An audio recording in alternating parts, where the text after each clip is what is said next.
ஓசை இசையாவே மாறும்.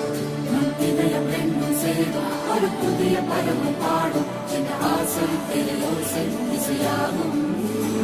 இந்த திருமண கொண்டாட்டம் நம் குடும்ப ஆர்ப்பாட்டம்.